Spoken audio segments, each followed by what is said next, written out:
But this is investing 101. I mean, there's fundamental and technical. You know, Cashflow 101 is fundamentals. Cashflow 202 is technical investing. Okay? So, there's two basic investments. One is cash flow. And as Kenny already said, this is the hard. It is the hardest to find because cash flow then affects return on investment. So if I put in $10 and I get $1 back, that's a 10% ROI. Okay? I mean, it's just simple. I mean, I was taught this as a kid playing Monopoly. You know, you get one house, you get $18. You get two houses, you get 36. I mean, it's not. You don't have to go to college. It is not that hard. Monopoly is a cash flow game, right? And that's it. That never. I mean, this is as simple as it gets. Technical, fundamental, cash flow versus. If you play Monopoly, you'll understand this game. This is all there is. So when you look at Cash Flow 101, this is called fundamental, and this is called technical. And the reason it's technical because it's all emotion. It's up or down, up or down, up or down. As Kenny says, what's your net worth, what's your equity, depends upon the emotions of that time. So I mean, these morons haven't got their lesson yet. They're going in to buy a foreclosure that was here to go on the same thing one more time. And Kenny has owned multi-million dollar properties, but only after he was a rich man did he build a house. And what poor people do is they buy the big house on emotion, technical, and then they never buy on cash flow. That is a, you know, oh, I have the house of my dreams. What the frickin' loser are you? How stupid can you be? Kim and I live in a tiny little house on 16th Street here. We paid $117,000 for it. Monthly payments were $300 a month, including homeowners association, who were ripping us off. Homeowner means crooks. That's what it means. They're the biggest crooks I've ever met in my whole life. Nice, honest people, you know. But we sat there and we bought cash flow, and our little house just sat there and it sat there and it sat there with this dinky little house. One day we popped up and we had a lot of money. Then we bought a big house. The same as Kenny. If you can understand what we're saying to you, it's just fundamental of rich people. And poor people want the big house, the BMW, the nice cars, and all this stuff, but they don't have the cash flow to support this. Do I make sense, you guys here?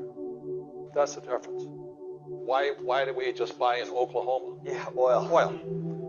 I mean, it's just, wherever there's jobs, you buy real estate. Why are we not buying in Michigan? And populations, you know, Phoenix is still the number one and number two growth. Arizona is the number one or two growth state in the nation. As the baby boomers retire and the hurricanes hit Florida, more come here, you know. It's just fundamentals. This is called demographics. That's why I show you this here. A nation of 300 million in 10, 15 years will be 350 million. They got to live somewhere. And the dollar's going to keep dropping. The price of oil will keep going up. Gold will keep going up. Silver will keep going up. And replacement costs will keep going up. So these flippers got effed. It is really stupid. These guys here. You know, so for Kim and I, our strategy wasn't to own one big house. Our strategy was to own 20 houses, then we live in a little house.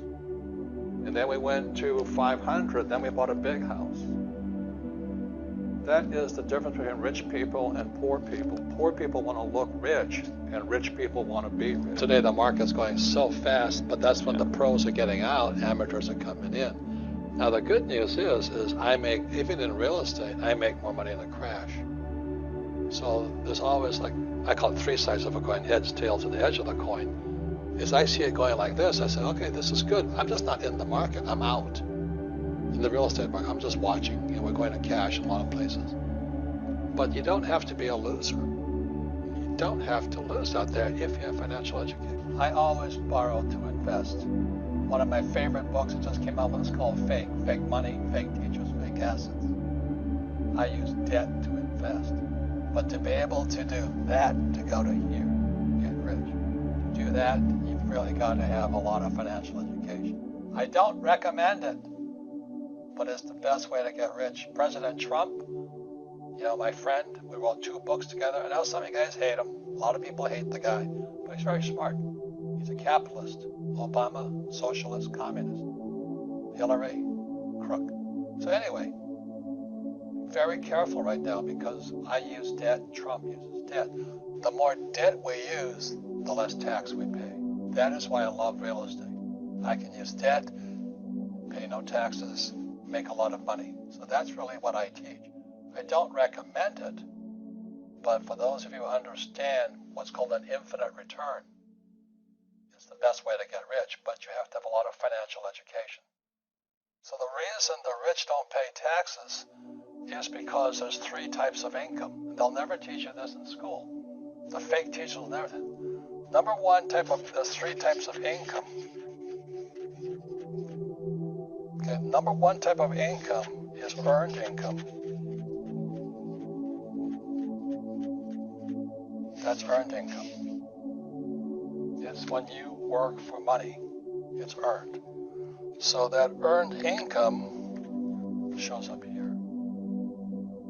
So these are the guys that pay tax. So when all the guys are screaming tax the rich, well, you can't tax them because they don't have jobs. And then the second type of income is portfolio income. And portfolio income is from flipping houses, or you buy a stock for like $10, you sell it for $20. That's portfolio income. Okay? I don't do that. Trump doesn't do that. So most guys who are flipping houses and all that, buying stocks and flipping you're getting this type of income. So this income is about 20% today. Some of that. But the income that the rich work for is called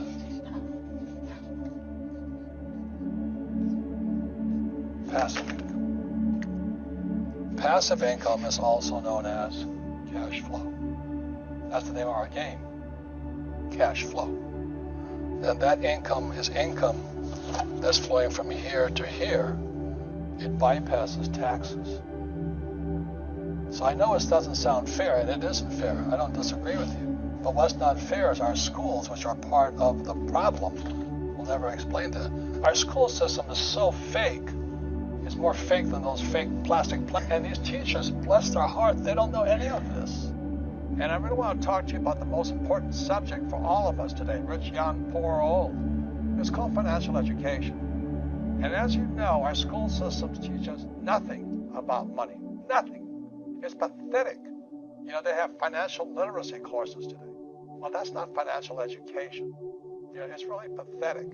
And what's happening for most people today is, they follow that age-old mantra, go to school, what about money?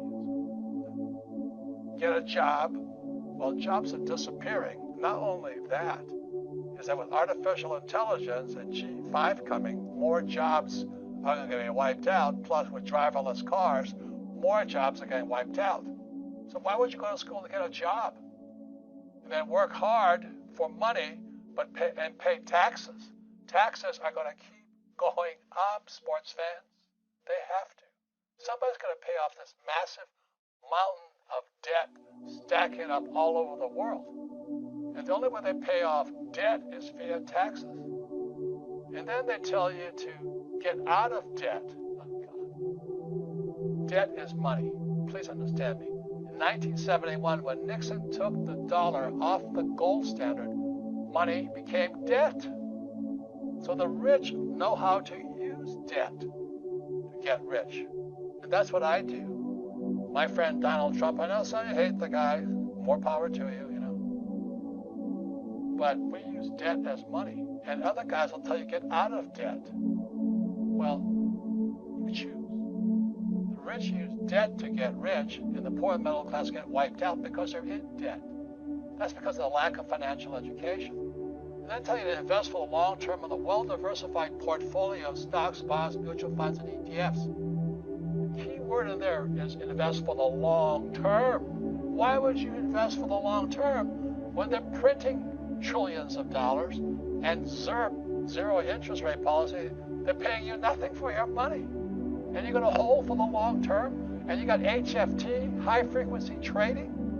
You know, they can trade 1,000 pieces of stock in a second, and you don't have a prayer. You're trading against a machine, a robot. So all this financial advice people are giving out there is a recipe for disaster. Again, this is my message to anybody, including millennials. Where is your head? You know, I know most millennials, they want a high-paying job. They want to be able to pay the rent and all this stuff. And then you dream of the big house, a nice car, and all that. But that's why 99% of Americans are broke. So heads are in the wrong spot. So when I asked Kim if she would take an accounting course, it was just 2 days. I wanted to see if her head could get into the asset column. That was that's our game called cash flow. Yeah. The first way you understand risk is you look in the mirror. It's who's looking back at you. You're the risk, not the investment. For example, I invest in a lot of real estate. And say, oh, real estate is so risky. It's nothing called buy ETFs. So you play it safe, but you'll learn more by investing in real estate, right? Because you'll make more mistakes. So that's the difference. So it's not real estate that's right. You look at all the pensions of the school teachers, firefighters, and all the guys with 401ks. They're all bankrupt because Wall Street stole their money. The Federal Reserve Bank, they're run by, like my poor dad, and PhD stands for poor, helpless, and desperate. The Fed has not been right in years. And everybody worships the Federal Reserve Bank. The other day, somebody says, what do you think about artificial intelligence? I said, oh, are you talking about the Federal Reserve Bank? They're the guys stealing from our pension systems. It's horrible what's going on because we have all these PhDs, poor, helpless, and desperate people who are risk averse. Funny, isn't it? Well, let me tell you what risk is. So when you go to your banker does not ask you for your report card. So here's the cash flow game, and this is called a financial statement. What makes the cash flow game different from Monopoly, which how my rich dad taught me via Monopoly, is my rich dad also taught me about financial statement. So cash flow is the only game with a financial statement. So really simply, when you look at a financial statement, there's income, expense, assets, liabilities. There's one more thing in the cash flow game on the financial statement you'll see. It's the most important statement of all. It's called the statement of cash flow. It's off to the side. So if you're going to be an entrepreneur or a capitalist, you have to have one of these. If you're going to be rich, you have to have one of these. But 99% of all high school students leaving school and college have no idea what this is. You have FICO scores. You don't know what this is. No. So when a banker asks you for your financial statement, they want to see how smart you are here. So let me tell you why school makes students poor. So really simply is this. Let's say I have a master's in arts.